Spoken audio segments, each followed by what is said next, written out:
আমি কালকে সারা রাত আমি প্রায় 3টে অবধি দেখেছি। 3টে অবধি আমি জেগেছিলাম, দেখছিলাম। আমাদের টিচারদের, বোনদের, ভাইদের কান্না সহ্য করতে পারছি না, আমরাও সহ্য করতে পারছি। ইনাদের একটা ডিসিশন নিতে হবে। মমতা ব্যানার্জির উপরে বিশ্বাস করলে চলবে না।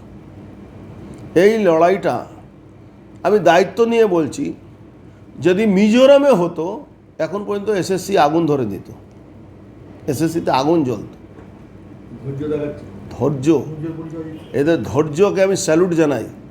কিন্তু মমতা ব্যানার্জি এদের চাকরি করতে পারবে না, এটা আমি দায়িত্ব নিয়ে বলছি। ও মিথ্যা কথা বলে বলে টাইম এক্সটেন্ড করছে। এই ব্রাত্য বসুটা চোর, পার্থ চ্যাটার্জি একাদোষ দিয়ে লাভ আছে। কালীঘাটে কাকুটা কি, মমতা ব্যানার্জি মুখ্যমন্ত্রীটা কি? এটা চোর মুখ্যমন্ত্রী। আরে চোর না বলছে তাহলে মিথ্যা কথা বলছে কেন? কেন কালকে তালিকাটা বের করেনি? চোর বলবো না? অতগুলো পরিবারকে সুসাইড করার জায়গা পৌঁছিয়ে দিল, মিথ্যা কথা কেন বলবো? আমি তো সত্যি কথা বলবো কি এটা হবে, এটা হবে না। তো আমার দলের কালকে তবাগ্নকে দেখেছি, সজলকে দেখেছি। আরও আমি বলছি, যেরকম ঝান্ডা বাদ দিয়ে এদের এই লড়াইটা, আমি বারবার এদেরকে একটা জিনিস বলবো, ওই বামপন্থীদের চক্করে না পড়ে লড়াইটা চালাক। সমস্ত লোকেদের সমর্থন আছে।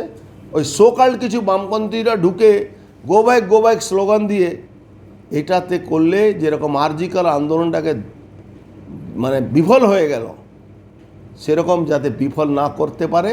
মমতা ব্যানার্জি অনেক চালাক মহিলা, এরকম ঢুকিয়ে কিছু লোককে গো ব্যাক করাবে, কিছু পুলিশের লোককে সাদা ড্রেসে ওই টিচার সাজিয়ে ঢোকাবে, সেখানে এই কথা ওই কথা বলাবে। এটা নিয়ে ভাইরা সতর্ক থাকুক, বোনরা সতর্ক থাকুক। সবার আশীর্বাদ, সবার সহযোগিতা ওদের সঙ্গে আছে, সব রকম সহযোগিতা করার জন্যে। ওখানে সজলকে দায়িত্ব দেওয়া হয়েছে, সজল আছে, তমগ্ন আছে, ওরা করছে। ভাবেন মমতা ব্যানার্জি এইসব নিয়ে চিন্তা ভাবনা করে? মমতা ব্যানার্জি ভয় দেখিয়ে বাংলায় ক্ষমতায় আছে। মমতা ব্যানার্জি যে মুখ্যমন্ত্রী, বিধানসভা কোট অন কোট বলতে পারে কি একটা কমিউনিটিকে লেলিয়ে দিলে এরা আটকাতে পারবে? তো সেই জায়গা মমতা ব্যানার্জি থেকে আপনি কি আশা করছেন? সমস্ত রকম যেটা আমার ক্ষমতার মধ্যে আছে আমি ওদের সাহায্য করার জন্য জল যাই আমি দিতে পারি, যেটা ওরা গ্রহণ করবে তাহলে নিশ্চয়ই আমরা